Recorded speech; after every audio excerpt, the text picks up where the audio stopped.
वैसे तो दुनिया में रहस्यमयी खबरों की कोई कमी नहीं है, पूरी दुनिया रहस्यों से भरी पड़ी है।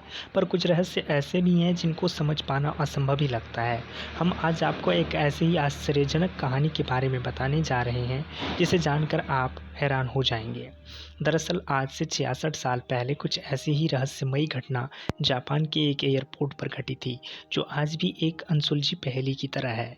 जापान के एक एयरपोर्ट पर एक रहस्यमयी शख्स आ गया था, जो खुद को एक ऐसे देश का नागरिक बता रहा था जो असल में धरती पर कहीं है ही नहीं। इतना ही नहीं, एक बंद कमरे से वो अचानक गायब भी हो गया था, जिसके बाद वो कभी नहीं दिखा। यह घटना जुलाई 1954 की है। दोपहर के 12:30 बज रहे थे। एक यूरोपीय विमान टोक्यो के हेनेडा हवाई अड्डे पर लैंड हुआ। विमान में सवार सभी यात्री नीचे उतरे और चेकआउट काउंटर की तरफ गए। वहां बैठे अधिकारी सभी यात्रियों के पासपोर्ट की जांच कर रहे थे। तभी उन्हें एक ऐसा यात्री मिला जिसके पासपोर्ट को देखकर वो हैरान रह गए। यात्री के पासपोर्ट पर टॉरेड नाम के एक देश का नाम लिखा हुआ था। जांच कर रहे अधिकारियों ने इससे पहले कभी ऐसे किसी देश का नाम नहीं सुना था।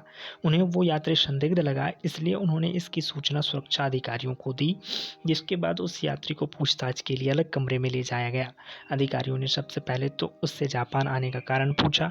इस पर उसने बताया कि वह एक कारोबारी है और बिजनेस के सिलसिले में ही यहाँ आया है। सुरक्षा अधिकारियों ने उस रहस्यमय यात्री के पासपोर्ट की जांच की, जिस पर उसके देश का नाम टॉरेड लिखा था।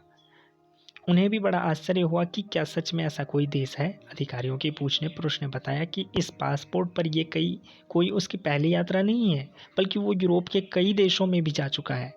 अधिकारियों को भी उसकी बातें सुनकर बड़ा आश्चर्य हुआ, क्योंकि उसके पासपोर्ट पर अन्य देशों के जो मुहर लगे थे वो बिल्कुल असली थे। फिर भी वो इस बात को मानने को कतई तैयार नहीं थे कि जिस देश से वह यात्री आया है असल में वो धरती पर कहीं है ही नहीं।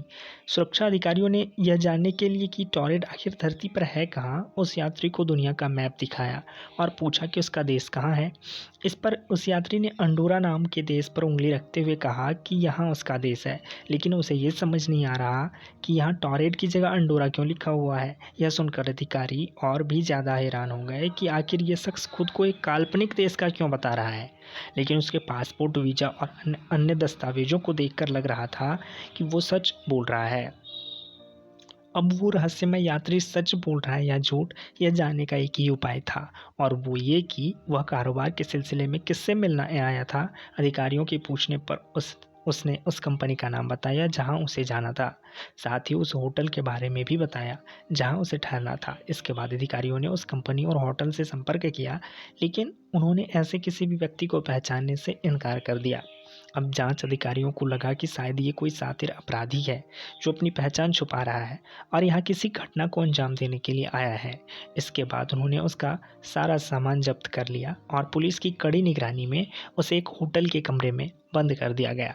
अगले दिन जब कमरे का दरवाज़ा खोला गया तो पुलिस यह देखकर चौंक गई कि कमरे में तो कोई है ही नहीं, जबकि बाहर पुलिस का पहरा था और कमरे की सभी खिड़कियों को पहले ही सील कर दिया गया था।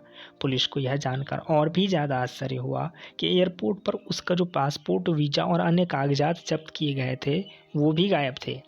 अब किसी को भी यह समझ में नहीं आ रहा था कि आखिर ये हुआ कैसे। सोशल मीडिया पर इस घटना को लेकर कई कहानियाँ प्रचलित हैं। कोई कहता है कि वो रहस्यमय शख्स दूसरी दुनिया से आया था, तो कोई कहता है कि टाइम मशीन के जरिए वो गलती से यहाँ आ गया होगा और जब उसने देखा कि उसका राज खुलने वाला है तो वो कहीं गायब हो गया। अब यह सच है या झूठ, ये तो कोई नहीं जानता, लेकिन इस रहस्यमय घटना पर कई किताबें जरूर लिखी जा चुकी हैं, जिनमें से एक है डायरेक्टरी ऑफ